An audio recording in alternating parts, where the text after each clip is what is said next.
예, 오늘은 이제 그런 일이 있을 수 있겠나이까인데요. 예. 11개 7장 12절 20절입니다. 한번 다 펴보시죠. 11개 7장 12절 20절이고 19절 말씀, 예, 지난 시간에 이어서 7장 19절 말씀 같이 읽죠. 그때 그 귀족이 하나님의 사람에게 응답하여 이르되 이제 보라 주께서 하늘에 창을 내신들 그런 일이 있으리요.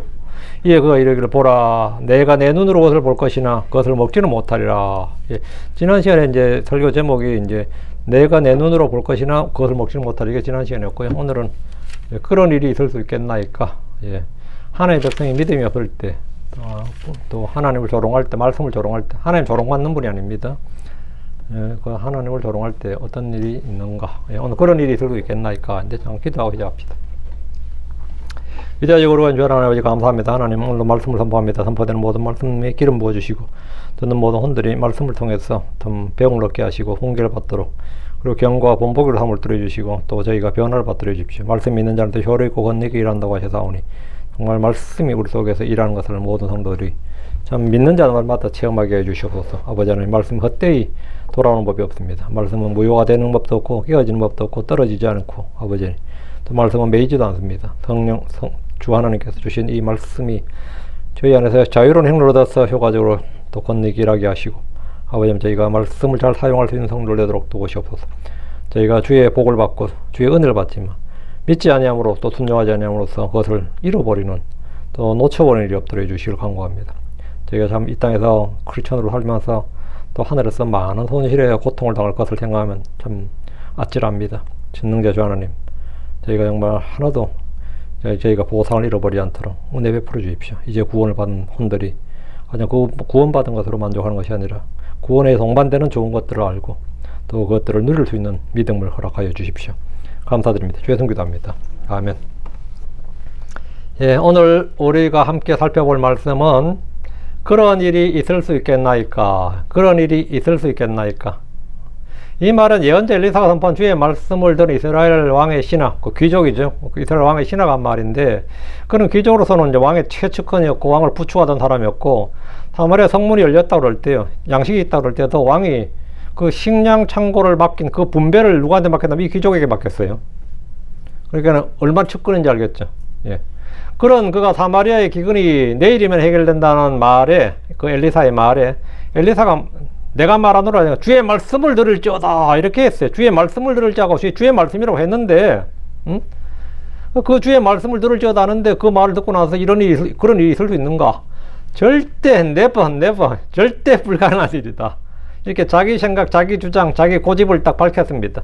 하나님께서 하늘에 창을 내신들, 창문들을 만드신다 할지라도 이런 일이 있을 수 없다 하는 것이 그의 생각이었고 판단이었고 주장이었습니다. 그는 엘리사의 말을 일고의 가치도 없는 헛소리로 치부했고 주의 말씀을 불신하고 조롱했는데 7장 2절 말씀입니다. 보라 만일 주께서 하늘에 창문들을 만드신다 할지라도 이런 일이 있겠느냐? 창문들을 내신다 할지라도, 창문들을 만드신다 할지라도. 이 말은 사람의 생각으로 주의 능력을 제한하는 일입니다. 불신뿐만 아니라 주의 능력을 제한한다. 하나님도 안 되는데 이건 하늘도 못하는 일이다 이 말이죠. 그는 하나님의 능력을 전혀 모르는 사람이 아니었습니다. 주님의 이름도 알고 있었고 하나님의 사람도 알고 있었습니다. 그러나 그는 자신의 경험과 계산을 하나님의 말씀보다 더 확실하게 믿었습니다. 이러한 죄는 왕의 신하에게만 나타나는 것이 아닙니다. 성경은 하나님을 믿었던 사람들조차 순간적으로 인간의 생각에 사로잡혀서 주님의 능력을 의심하거나 불신하고 제한하는 사례들이 많이 기록되어 있습니다. 물론 모든 사례가 왕의 신하와 똑같은 완악한 불신앙은 아닙니다. 어떤 경우는 연약한 믿음에서 나온 질문이었고 어떤 경우는 두려움에서 나온 반응이었고 어떤 경우는 명백한 불신앙이었습니다. 중요한 것은 믿음의 사람들도 믿음 없는 반응을 보일 수 있다는 겁니다.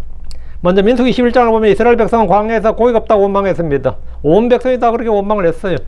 그들은 이집트에서 먹던 고기를 그리워하면서 울었습니다. 하나님께서는 그들의 원망을 들으시고 모세에게 말씀하셨습니다. 민수기 11장 2절 그러나 한 달 내내 먹으리니 그것이 너희 코에서 나올 때까지 또 너희에게 역겨워질 때까지 먹으리라. 주님께서 고기를 주시는데 조금 주시고 맛만 봐라. 많이 못 준다 광야라서. 이게 아니라 한 달 내내 말이죠.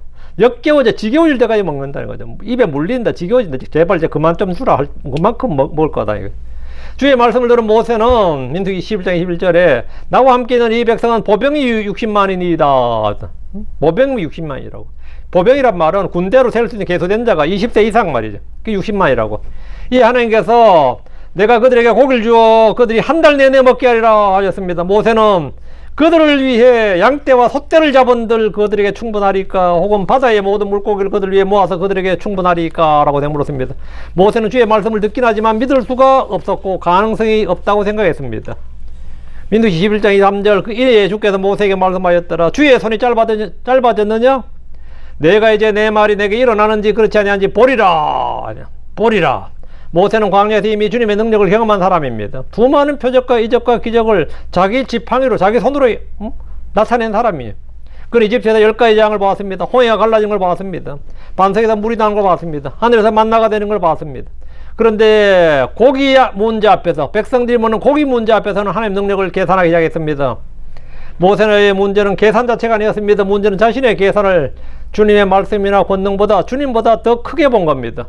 모세는 백성의 수를 계산했습니다. 양떼와 소떼의 수를 계산했습니다. 바다의 물고기까지 그 수를 계산했습니다. 그러나 하나님의 손을 계산하지 않았습니다. 이 말씀은 열왕기하 7장의 핵심과 정확히 연결됩니다. 주님께서 말씀하셨습니다. 주의 손이 짧아졌느냐? 내가 과거에는 능력을 행했지만 지금 능력이 없다고 생각하느냐 이 말이죠. 주님의 손은 짧아지지 않았습니다. 광야의 상황이 주님의 능력을 감소시키지 못합니다. 백성의 수가 많다고 해서 주님께서 공급하지 못하시는 것도 아닙니다. 주님은 바다의 물고기를 모두 모으지 않으셔도 고기를 주실 수 있습니다.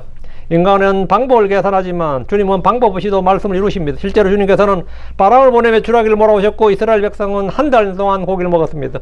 모세의 계산은 틀렸고 주님의 말씀은 이루어졌습니다. 모세가 의심했다고 해서 주님의 능력이 줄어들지 않습니다. 다만 모세는 자기 계산이 얼마나 작은지를 깨달아야 했습니다. 이 사건은 우리에게 중요한 교훈을 줍니다. 우리는 기도하면서 자주 모세처럼 말합니다. 주님, 이 많은 빚을 어떻게 갚겠습니까? 이 많은 빚을 어떻게 갚겠습니까? 이 나이에 직장이 되겠습니까? 저도 대학 다닐 때 제가 좋은 대학을 안 나왔어요. 근데 먹고 살아야 되는데 난감한 거죠, 서울서. 그래서 야, 나같이 3류대학 다니는 사람이 과외 자리가 오겠습니까? 이렇게 됐어요. 과외 자리를 구했는데 제 같은 사람한테 어느 부모가 거기 명문대가 많은데 나 같은 사람한테 과외자를 주겠냐? 어느 부모가. 내가 내 자식, 그 스스로 나도 내 자식 하나님께 그렇게 기도할 때 그렇게 돼. 너 어느 부모가 나한테 과외자를 주겠냐? 내가 부모라도 뭐 주겠냐 이랬어요. 그런데 하나님께서 주셨어. 주셨어요. 그것도 좋은 자를 주셨어요. 우리가 이거 마찬가지. 이 나이에 뭐 되겠냐? 뭐 내가 이런 조건에 뭐가 되겠냐? 이 인물로 뭐가 되겠냐? 내가 이런 능력으로 뭐가 되겠냐? 우리는 많은 걸 생각하면 이 많은 빚을 어떻게 갚겠습니까?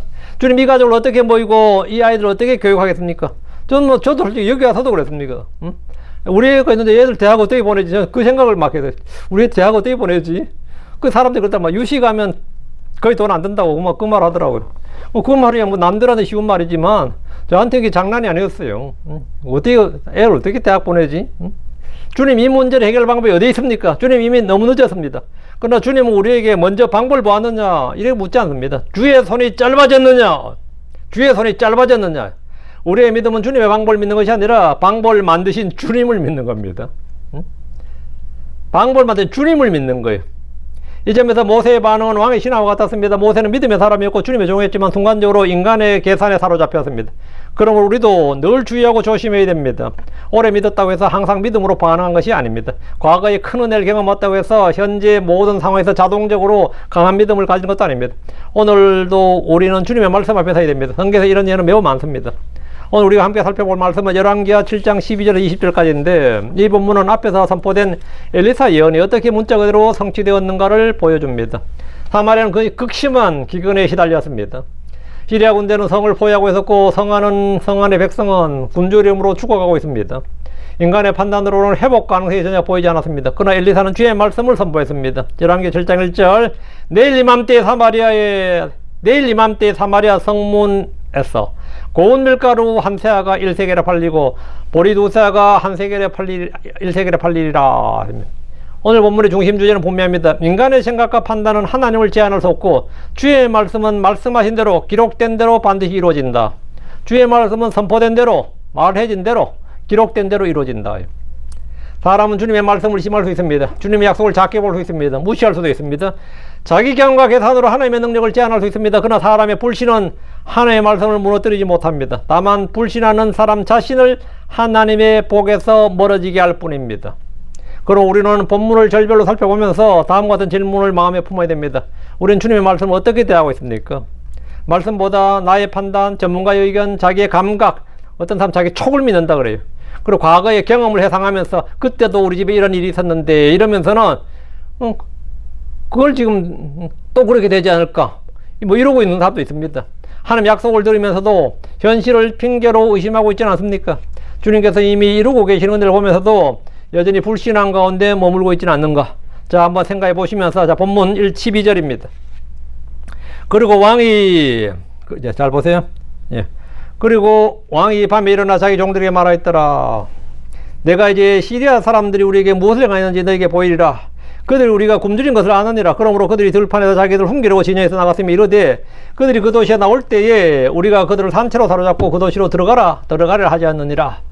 그 이제 이 문지기들을 통해서, 문지기들은 이제 나병 환자를 통해서 들었고요. 그 현장 체험하고 온 보고를 받았는데 왕이 딱 듣고 나서 하는 말이 이거 속임수다. 진영 다 비워놨는데 사실은 다 밖에 숨어 있다. 그러니까 우리가 사마리아로 나오면, 성에서 문 열고 나오면 우리를 덮치려고 하는 거다 이 말이죠. 그들이 그 도시에서 나올 때 우리가 그들 산채로 사로잡고 그 도시로 들어가리라 이렇게 했다는 거예요. 왕은 이렇게 상상을 하는 거죠. 적의 의중을 지금 판단하는 겁니다. 그리고 우리가 함부로 나가서는 안 된다 이 말이죠. 나병 환자들의 보고를 받은 왕은 그 소식을 믿지 않았습니다. 그는 시리아 군대가 함정을 파놓았다고 생각했습니다. 그러나 왕의 의심과 인간의 판단은 충분히 합리적입니다. 모든 것을 시험해보고 무엇이 선한지 옳은지 입증하는 것은 잘 아는 일입니다. 왕은 밤에 일어났습니다. 이 장면은 왕의 마음이 얼마나 불안하고 두려운지를 잘 보여줍니다. 문지기들이 전해준 좋은 소식은 왕이 듣자마자 할렐루야, 역시 엘리사의 말대로 되는구나, 주의 말씀이 이루어졌구나 이렇게 반응하지 않았습니다. 그는 어차피 엘리사의 말을 안 믿었기 때문에, 주의 말을 안 믿었기 때문에 이 말이 왔을 때도 와, 과연 예? 주의 종, 주의 예언자의 말대로 이루어지는구나 이래 보지 않았다 이 말이죠. 문지기들이 전해준 소식은 굉장히 놀라운 것이었습니다. 시리아 군대가 사라졌고 진영에는 장막과 말과 나귀와 물자만 남아있다는 소식이었습니다. 할렐루야지 이러면. 상식적으로 생각하면 이것은 사마리아를 위한 놀라운 구원의 소식입니다. 그러나 왕은 즉시 기뻐하지 않았습니다. 기뻐할 수가 없어요. 그는 오히려 그 소식을 의심했습니다. 왕은 말하는 거 보면 딱 나오죠. 내가 이제 시리아 사람들이 우리에게 무엇을 행하였는지 너에게 보이리라. 시리아 사람들이 우리에게 무엇을 행하였는지 너에게 보이리라. 이 말은 뭐냐면 시리아 사람들의 의중, 그들의 의도, 목적이 뭔지 내가 보여주겠다 이거예요. 왕은 시리아 군대가 자신들을 속이고 있다고 판단했습니다. 시리아 사람들이 이스라엘의 굶주림을 알고 일부러 진영을 비운 것이라고 판단했습니다. 이스라엘 백성이 먹을 것을 찾아 성 밖으로 나오면 시리아 군대가 숨어 있다가 그들을 사로잡고 성 안으로 들어올 것이라고 추측을 했습니다. 뭐 합리적인 추측이죠. 왕의 판단은 신중했고 일리가 있어 보였습니다. 전쟁 중에는 늘 함정이 도사리고 있습니다. 항상 적의 관계와 계계와 속임수가 늘 함정은 항상 있어요. 적군이 일부러 도망한 척 할 수 있습니다. 굶주린 사람들을 성 밖으로 유인하여 공격할 수도 있습니다. 왕은 전쟁의 경험과 현실적인 계산을 근거로 판단했습니다. 그러나 그의 판단은 결정적인 문제가 있었습니다. 그는 주님께서 이미 말씀하신 사실을 고려하지 않았습니다. 왕은 시리아 군대가 무엇을 하였는지를 생각했지만 주님께서 무엇을 하셨는지는 생각하지 않았습니다.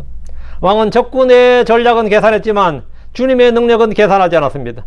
그는 사람들의 속임수는 생각했지만 주님의 은혜는 생각하지 않았습니다. 이것이 인간의 판단에 가진 한계입니다. 인간은 보이는 것과 경험한 것을 근거로 판단하지만 하나님의 역사는 보이지 않는 주님의 말씀에서 시작됩니다. 우리도 요람왕 같은 죄에 빠질 수 있습니다. 하나님의 은혜가 눈앞에 나타났는데도 그것을 은혜로 받아들이지 않고 먼저 의심하고 분석하고 계산할 수 있습니다. 기도응답이 왔는데도 이것은 우연일 것이다 말할 수 있습니다. 길이 열렸는데도 얼마 지나면 다시 닫힐 것이다, 막힐 것이라고 생각하고 지금 좋아할 일이 아니라 이렇게 신중할 수 있습니다. 하나님께서 분명히 도우셨는데도 사람이 도우신 것이지 하나님이 하신 것이 아니라고 말할 수 있습니다. 성경에는 하나님의 역사를 인간의 판단으로 제한한 사람들이 많이 나옵니다. 이스라엘 백성은 홍해 앞에서 하나님의 구원을 보았지만 모세를 원망하며 이집트로 돌아가자고 했습니다. 그들은 뒤에는 이집트 군대가 있고 앞에는 홍해가 있다는 현실만 보았습니다. 그러나 그들 앞에 계신 하나님 보지 못했습니다. 12정탐꾼 가운데 10명은 가나안 땅을 보았지만 하나님의 약속은 보지 못했습니다. 그들은 자기들의 눈으로 크고 높은 성곽과 견고한 성, 강한 백성을 보았고 자신들을 메뚜기처럼 여겼습니다. 여호수아와 갈렙은 그들과 같은 땅과 같은 도시, 같은 주민들을 보았지만 하나님의 말씀을 더 크게 보았습니다. 오늘 우리도 똑같이 행동할 수 있습니다. 현실을 정확하게 보는 것과 냉정하게 판단하는 것은 잘못이 아닙니다.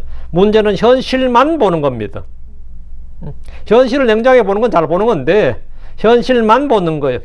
적군을 보는 것이 잘못은 아닙니다. 당연히 적군이 몇이고 전력이 어떤지 잘 봐야죠.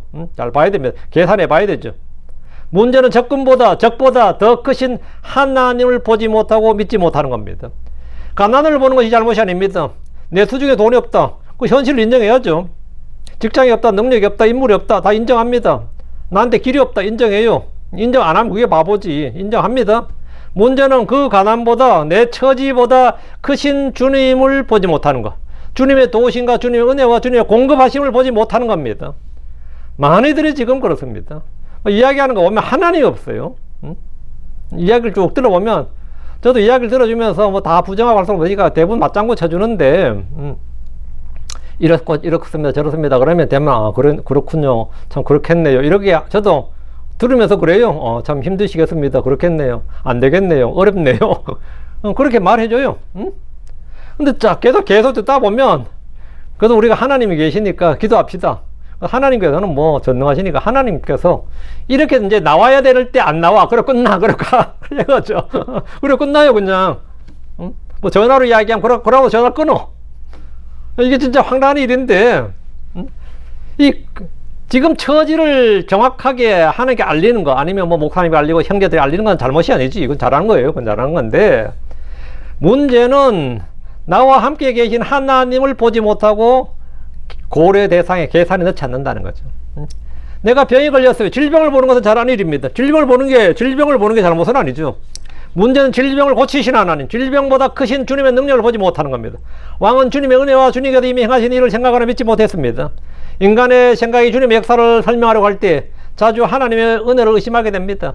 그러므로 우리는 언제나 인간의 판단보다 먼저 주님의 말씀을 붙들어야 됩니다. 13절 그리고 그의 종들 중 하나 응답하여 말하였더라. 내가 당신께 청하오니 몇 사람에게 남아있는 말들 5을 취하게 하옵소서. 그 말들은 그 도시 안에 남아있는 이스라엘의 모든 무리와 같으니이다. 보소서 내가 말하노니 그것들은 심지어 소멸된 이스라엘의 모든 무리와 같으니이다. 그리고 우리를 보내어 보게 하소서. 이 말은 뭐냐, 왕이 이제 의심하니까 그러면 우리가 정탐꾼을 보내보자, 척후병을 보내보자 이 말이죠. 5명을 보내보자는 거예요. 왕의 종 가운데 한 사람이 조심스럽게 제안했습니다. 성 안에 남아있는 말 5마리를 사용해서 시리아 군대를 따라가 보자는 겁니다. 이 종의 말엔 당시 사마리아의 비참한 상태가 나타납니다. 말 5마리조차 귀중한 자원이었습니다. 그는 그 말들을 도시에 남아있는 이스라엘의 모든 무리와 같다고 표현합니다. 다시 말해 남아있는 것이 너무 적고 상황이 너무 절망해서 이 말 5마리가 이건 최후의 수단은 왕이 잡아먹이죠. 식량이지.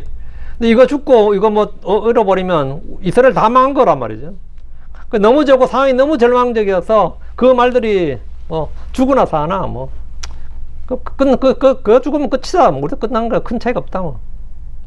이거 지금은 말들 5마리 아까울 게 아니라 보내보자 이거예요. 이 종은 왕처럼 확신을 가진 사람 아니었습니다. 그는 반드시 시리아 군대가 도망갔다고 믿음으로 고백하지 않았습니다. 다시 확인해보자고 제안한 겁니다. 왕에게 지금 이런 소식이 들려왔으니까 한번 보내서 확인해보자. 그러나 주님은 불완전한 사람의 작은 제안도 사용하십니다. 주님의 역사에는 완벽한 인간만 쓰임받는 것이 아닙니다. 때로는 의심이 섞인 행동, 불완전한 순종, 작고 조심스러운 발걸음도 주님의 붙들려 사용됩니다. 여기서 우리는 왕과 종의 차이를 볼 수 있습니다. 왕은 의심만 했지만 종도 의심했어요. 왕같이 일리 있는 의심인데 확인해보자고 한 걸음을 더 나간 겁니다. 의심하되 뭐라고? 확인해보자. 왕은 생각 속에 머물렀지만 종은 움직일 가능성을 열어놨습니다. 왕은 함정이라고 단정했지만 종은 직접 시험하고 확인해보자고 말했습니다. 믿음은 언제나 하나님의 말씀을 확인하기 위해서 움직이는 겁니다. 하나님의 말씀을 내가 들었는데 그 말씀을 한번 트라이 해보자. 그러면 한번 믿음을 시험해보자 이거야. 확인해보자. 물론 믿음은 하나님을 시험한 것이 아닙니다. 그러나 주님께서 행하신 일을 보고도 움직이지 않는 것은 믿음이 아닙니다.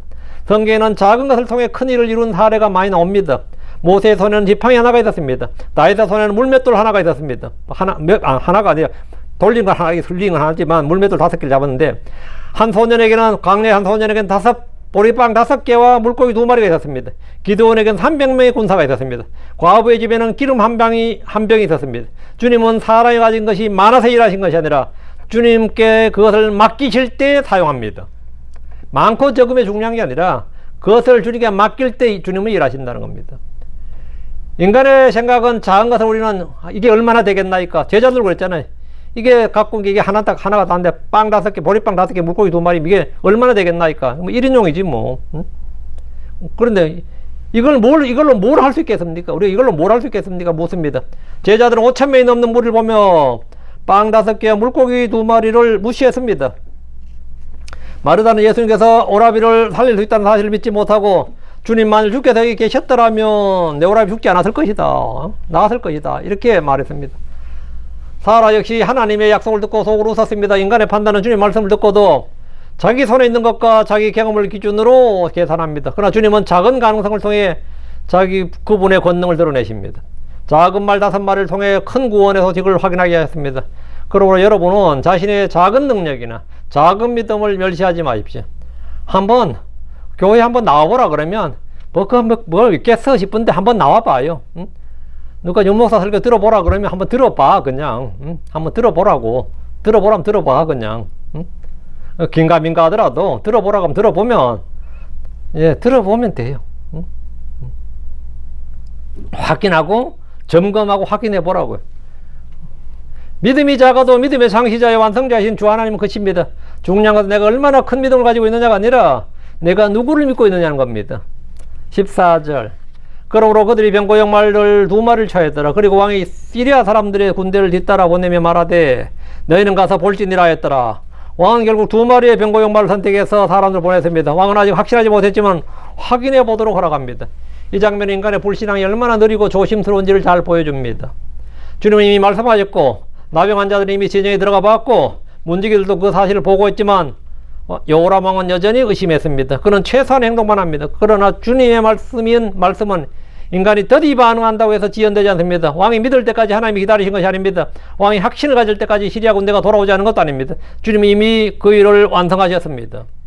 왕의 믿음은 주님의 역사를 만들어내는 원인이 아니었습니다. 다만 이루어진 사실을 확인하는 수단이었을 뿐입니다.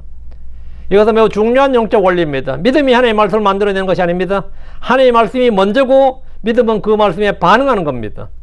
우리가 믿기 때문에 하나님의 약속이 참된 것이 아닙니다. 하나님의 약속이 참이기 때문에 우리가 믿어야 하는 겁니다. 주님의 말씀은 우리의 믿음보다 먼저 있습니다. 성경에서 불신앙의 예는 반복됩니다. 사울왕은 주님의 명령보다 자신의 판단을 앞세웠습니다. 주님께서 아말렉을 완전히 진멸하라고 하셨지만 사울은 좋은 것들을 남겨두고 그것을 주님께 희생물을 드리기 위한 것이라고 변명했습니다. 그는 자신의 판단을 더 지혜롭게 여겼습니다. 그러나 사무엘은 순종 희생은 헌물보다 낫다고 했습니다. 나아만은 처음에 요르단강에서 씻으라는 엘리사의 말을 불쾌하게 여겼습니다. 불쾌하게 여겼습니다. 그는 다마스쿠스의 강들이 더 낫다고 판단했습니다.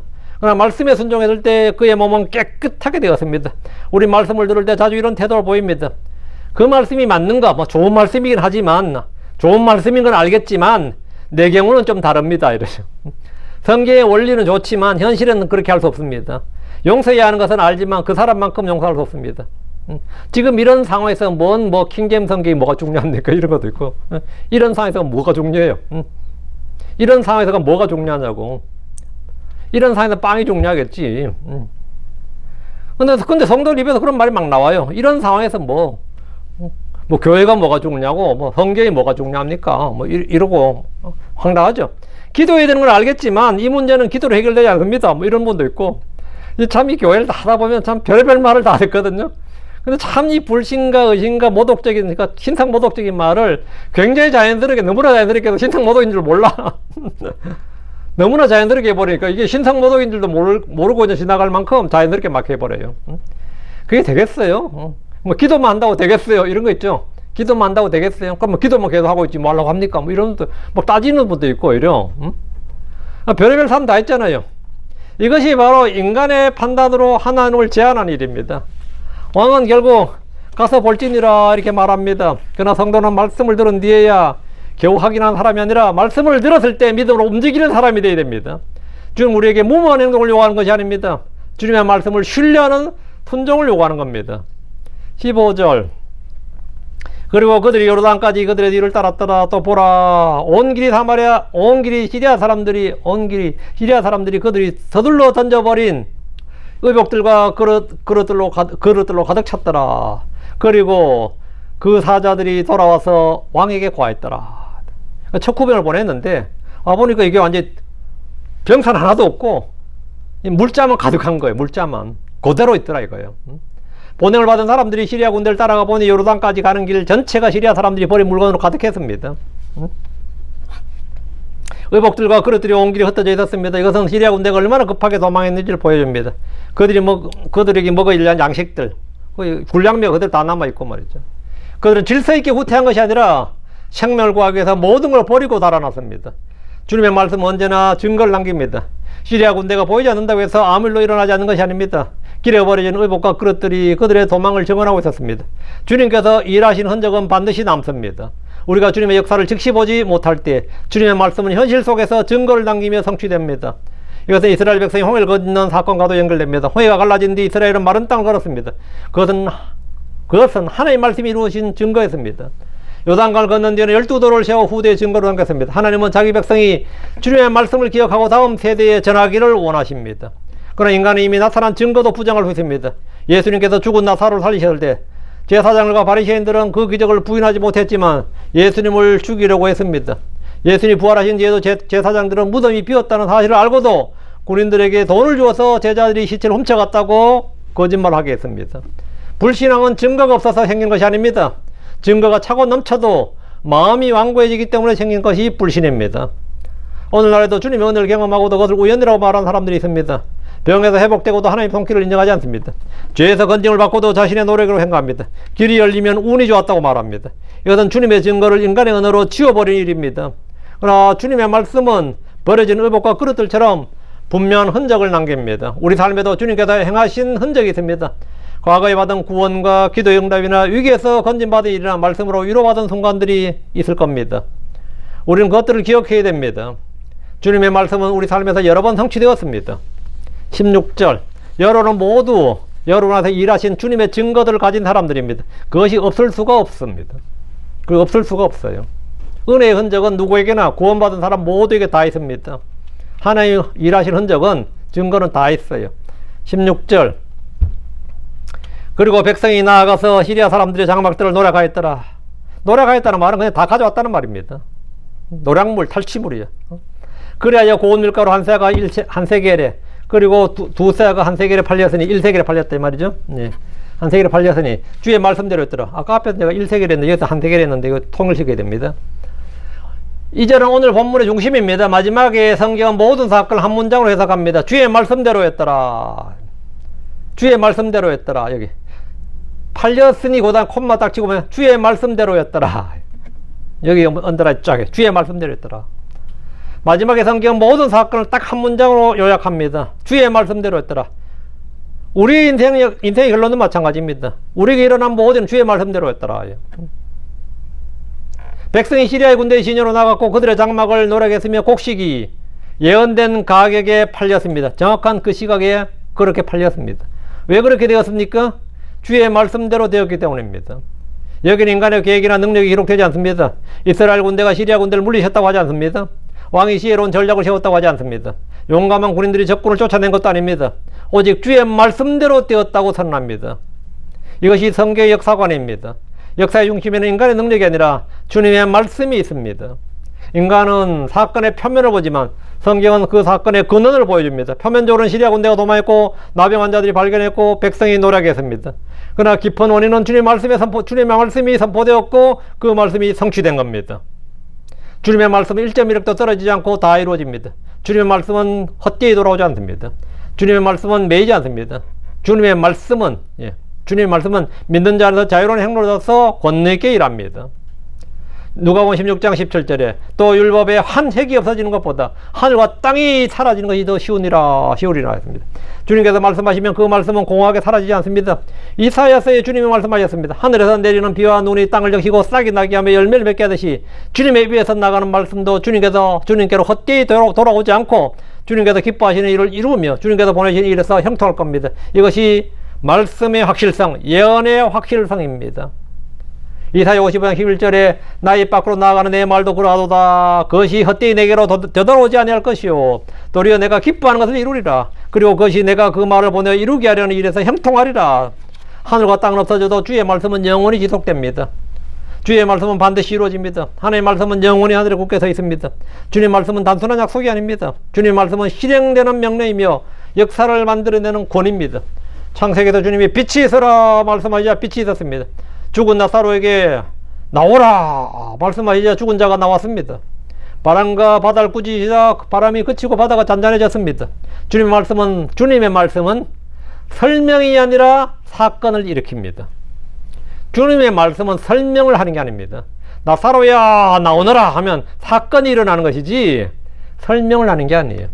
빛이 있으라 하면 빛이 있는 거고, 일어나 내 침상을 들고 걸어가라 하면 병자가 일어나서 걷는 것이지. 주님의 말씀은 설명의 현장이 아닙니다. 설명과 설득을 하는 게 아니라 사건이 일어나는 현장입니다. 그러므로 여러분은 주님의 말씀을 가볍게 대하지 마십시오. 설교를 단순한 정보로 듣지 마십시오. 성경을 좋은 교훈집 정도로 취급하지 마십시오. 주님의 말씀은 살아있고 권능이 있습니다. 그 말씀은 우리를 심판하기도 하고 위로하기도 하고 깨뜨리기도 하고 세우기도 합니다. 말씀을 어떻게 대하느냐에 따라서 우리의 영적 상태가 드러납니다. 우리는 주님의 말씀을 믿음으로 받아들일 수도 있고 인간의 판단으로 거부할 수도 있습니다. 그러나 어느 경우든 말씀 자체는 변하지 않습니다. 믿는 사람이 말씀을 참되게 만드는 것이 아닙니다. 말씀이 참되기 때문에 믿는 사람이 복을 받는 겁니다. 믿지 않는다고 해서 하나님의 말씀의 권위가 줄어드는 것도 아닙니다. 네가 안 믿는다고 하나님의 말씀이 거짓이 되는 게 아니에요. 지구상의 모든 사람이 다 안 믿는다고 해서 말씀의 역사성이나 사실성이 진실성이 조금도 훼손되지 않습니다. 유대인들 다 안 믿는데 정통 유대인들 안 믿는데 요즘 기독교인들도 거의 대부분 안 믿어요. 사람이 다 안 믿는다고 주의 말씀의 역사성이나 현실성이나 그 진리나 이 진실성이 아니면 예언의 확실성이 조금도 감해지지 않습니다. 조금 더 감해져. 다만 믿지 않는 사람이 그 말씀의 은혜와 복에서 제외될 뿐입니다. 여러분이 믿지 않는다 해서 하나님의 말씀이 하나님께 중대한 타격이 가는 게 아니에요. 다만 주님의 은혜, 주의 부르심, 주님의 거기에서 복에서 제외될 뿐입니다. 17절.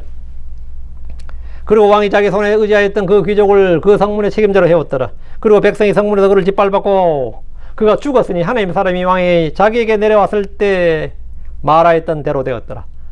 그 하나님 말씀도 말씀하신 대로 되었고 이 사람에게도 자기가 내려올 때 말하였던 대로 되었다. 말하였던 대로 되었다.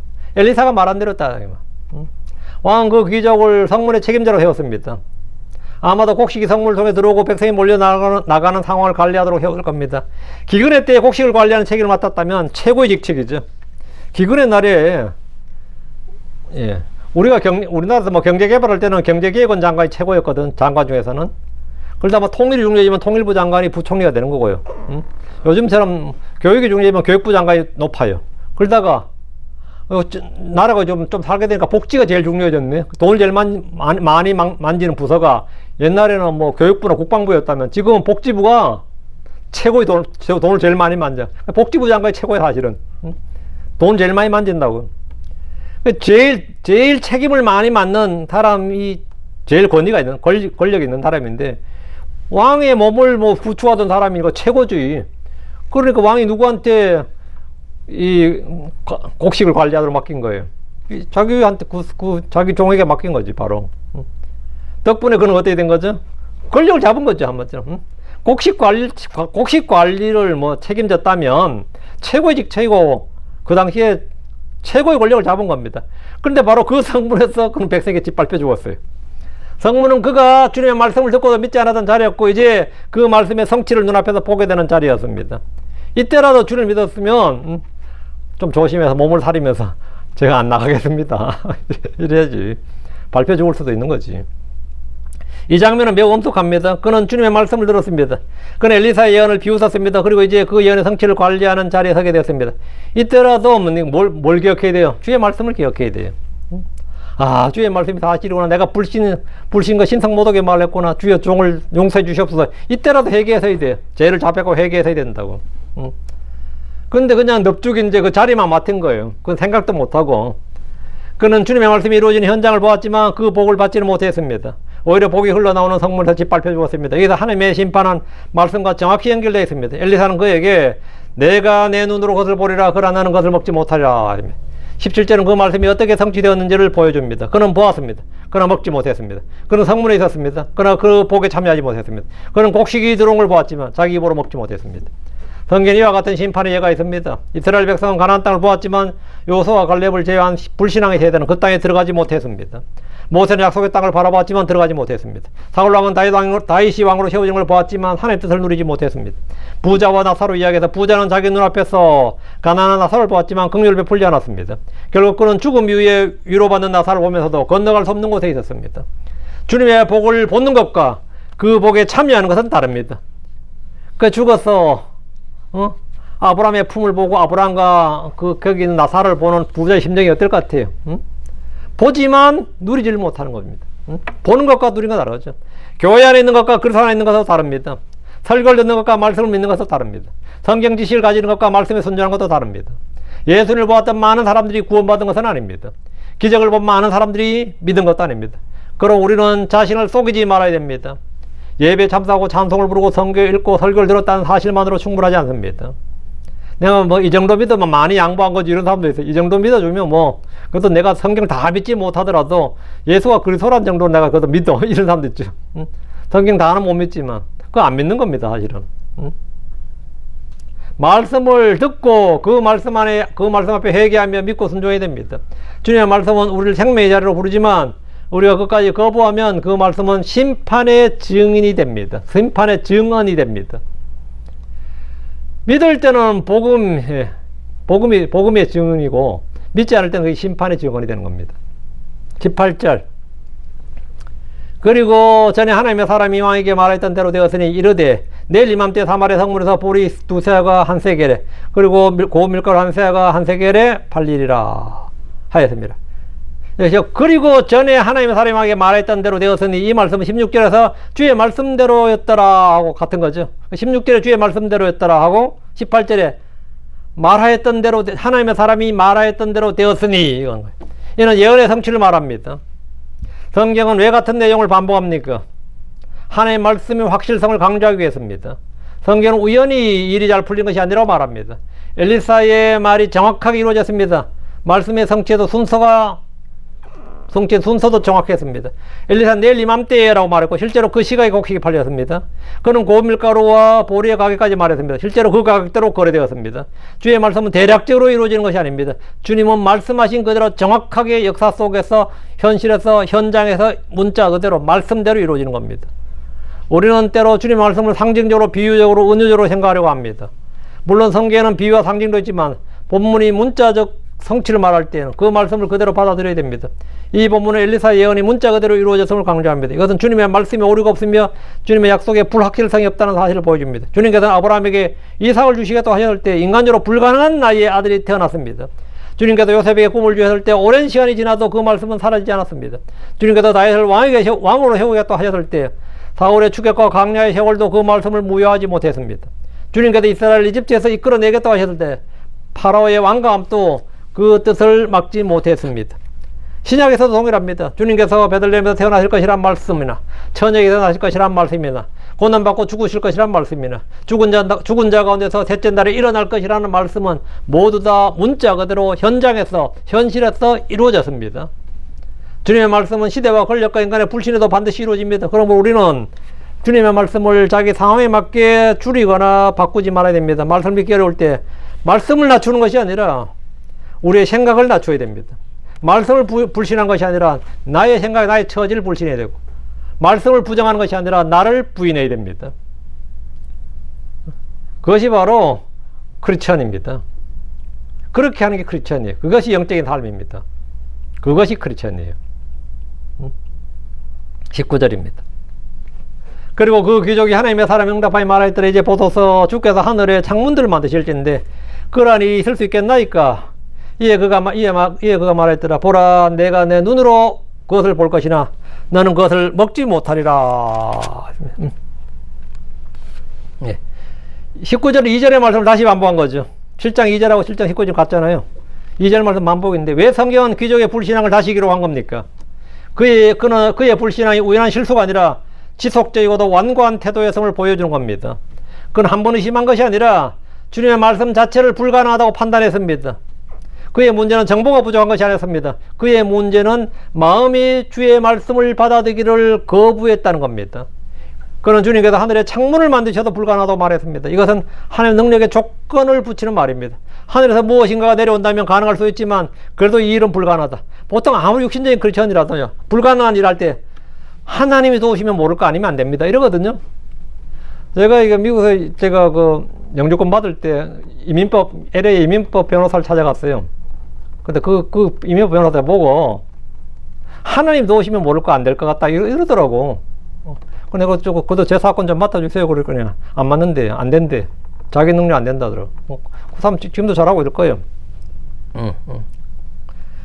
그런 적이 있었어요. 근데 그런 사람도 하는 말이 앞에 조건이 뭐예요? 하나님이 도우시면 모를까? 하나님 어떻게 하시면 모를까? 안 됩니다. 뭐, 하나님 도우셔도 됐어요, 저는. 하나님 도우셔도 됐어. 근데 이 사람은 하나님 도우셔도 안 된다. 하늘에서 창을 내도 안 된다잖아요. 이거는 뭐, 불신자들도 이런 말, 불신자도 하늘이 도우면 된다 그랬지. 하늘이 도우면 모를까? 그냥 안 된다. 이런 말을 하잖아. 하늘이 도우면 모를까? 이 정도가 나잖아요. 근데 이 양반은 지금 이 귀족은 하늘이 도우면 모를까? 하늘에서 하나님이 일하시면 모를까? 이게 아니에요.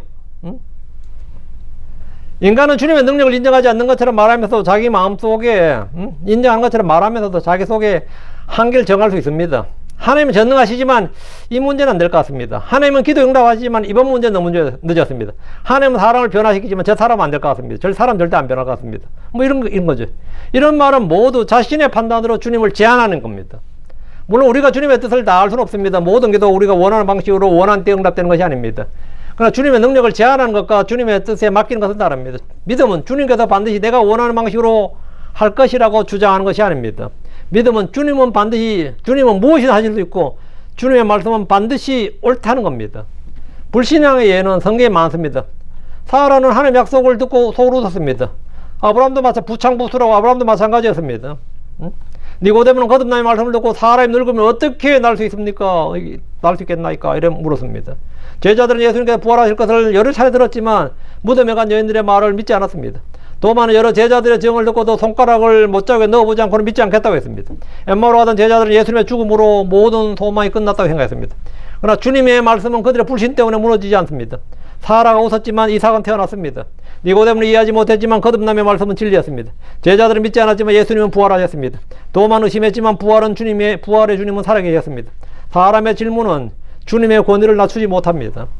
그럼 우리는 질문이 생길 때마다 질문을 주님의 말씀에 올려놓지 말고 그 말씀 아래 내려놔야 됩니다.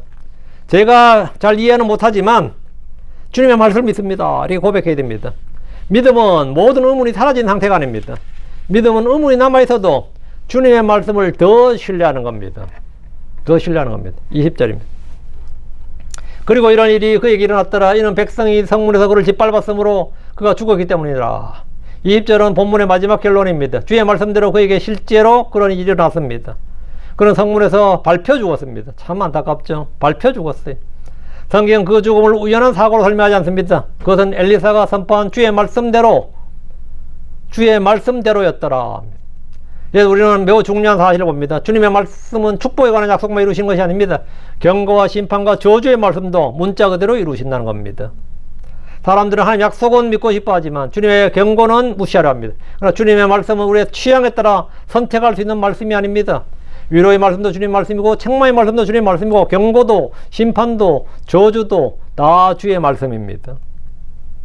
노아가 홍수가 올 것이라고 선포할 때 사람들은 믿지 않았습니다. 그러나 홍수는 왔습니다.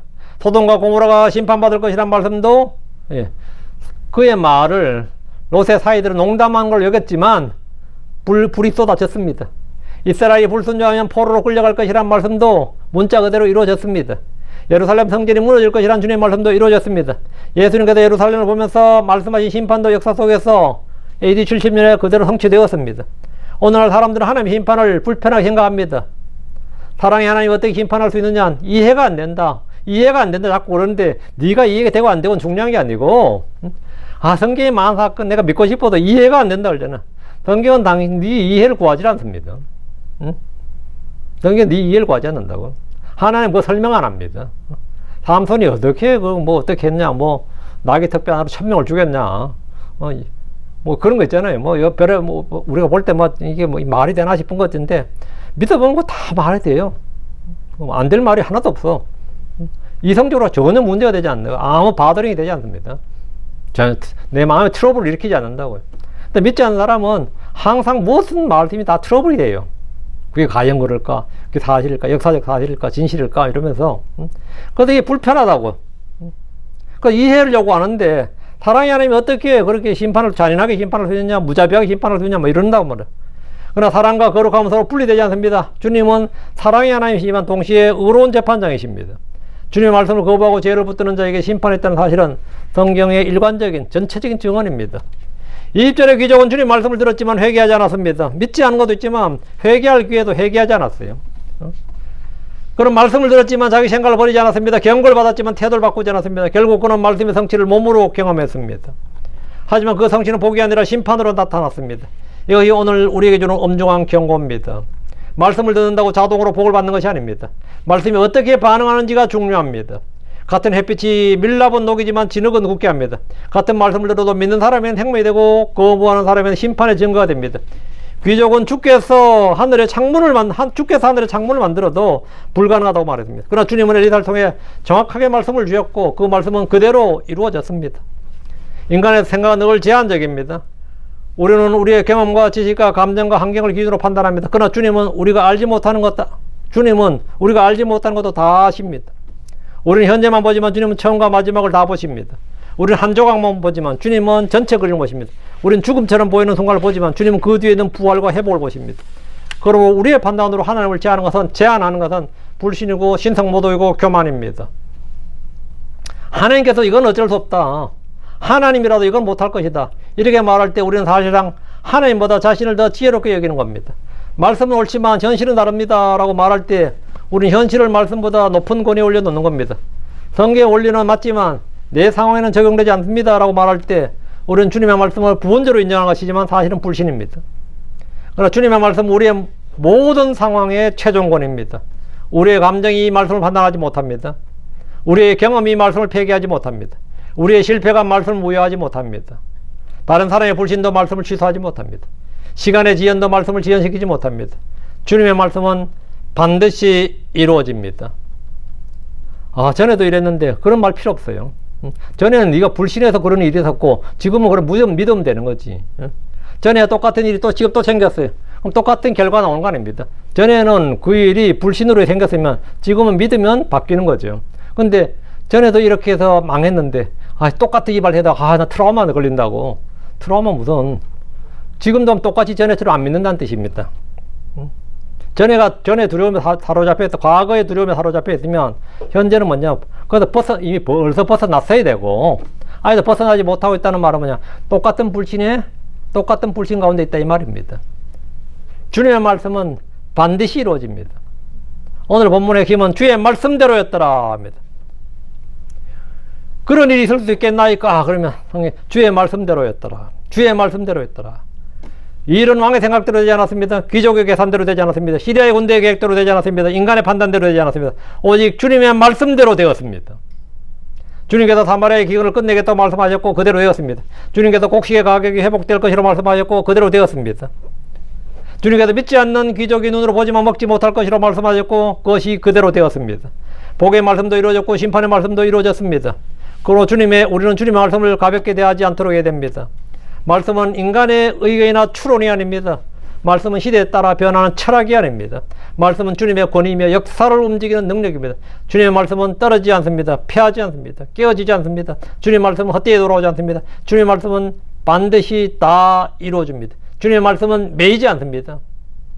주님의 말씀을 듣고 믿고 순종하고 기억하고 전하십시오. 그리고 우리의 삶과 가정과 교회 가운데 마지막에 기록될 문장이 사람의 생각대로 되었더라가 아니고 그게 복이 아니에요. 주의 말씀대로 되었더라가 되길 바랍니다. 내 인생도 마찬가지입니다. 내 뜻대로 한 인생 잘 살았다. 이게 사람들은 인생의 성공을 행하지만 내 인생이 다 주의 말씀대로 되었더라가 성공입니다. 그게 잘 사는 거지. 그래서 뭐 원 없이 살았잖아. 생각한 대로 계획한 대로 하고 싶은 거 다 하고 살았잖아. 그게 성공이 아니에요. 그게 성공한 삶이 아닙니다. 주의 말씀대로 다 되었더라. 주의 말씀대로 다 이루어졌더라. 그게 성공입니다. 기도합시다. 위대하시고 거룩한 주 하나님 감사합니다. 하나님께서 내주셔서 주의 말씀을 선포했습니다. 선포된 모든 말씀이 성도에게 잘 전달되게 하시고 듣는 모든 분들이 말씀의 은혜를 많이 받게 하여 주셔서 저희 인생도 주님 앞에서 결산할 날이 있습니다. 저희가 회개보고 해야 될 일이 있습니다. 아버지 하나님, 주님께서 저에게 맡기신 일들을 친실하게 잘 감당하게 하시고 주님 앞에서 참으로 선하고 신실한 종으로 또 작은 일에 충성한 그 신실한 주님께 맡기신 일들을 다 행한 그런 자로 믿음의 좋은 평판을 받고 또 칭찬받는 종이 되기를 간구합니다. 살아아버지 하나님, 저희가 이 회개장부의 열매들이 많기를 원합니다. 주 앞에 서들 때 정말 부끄러울고 혐일꾼으로 드러나기를 원합니다. 선하신 주 하나님, 저희 의가 아니라 우리 주 예수 그리스도의 의로 말미암아 믿음의 의로 말미암는 참 가장 좋은 것들을 저희가 얻게 하시고 이 땅에서도 아버지 하나님, 저희가 실패자로 패배자로 이전의 기억이나 이전의 사건이나 이전의 역사를 반복하지 아니하고 아버지는 계속해서 주 안에서 쭉쭉 성장해 나가고 앞으로 나가게 하시고 표대를 향해 달려갈 수 있도록 해주시옵소서. 저희는 다람쥐 쳇바퀴 돌듯이 빙빙 도는 것이 아닙니다. 아버지 하나님, 계속해서 전진하고 아버지 주님께서 정하신 그 길로 나아갈 수 있기를 원합니다. 전능자주 하나님, 좌로나우로 치우치지 않고 주님께서 우리에게 정하신 그 길로, 의의 길로, 믿음의 정로를 따라서 아버지 그 바로 그 진리의 길, 생명의 길, 의의 길, 주께서 길이 되신데 그 길로만 저희가 가도록 해주시옵소서. 예수가 바로 그 길이십니다. 아버지 하나님, 저희가 예수를 벗어나서 조금 더 생각으로나 마음으로나 무엇으로나 예수를 벗어나지 않도록 참 처음부터 끝까지 오직 예수로만 살 수 있기를 원합니다. 전능자주 하나님, 은혜 베풀어 주십시오. 너희가 내 안에 거하라 말씀하셨는데 저희가 주 안에 거하기를 원하옵고 주의 말씀이 저희 속에 풍성히 거하게 하여 주시기를 간구드립니다. 감사드립니다. 주의 성기도합니다. 아멘.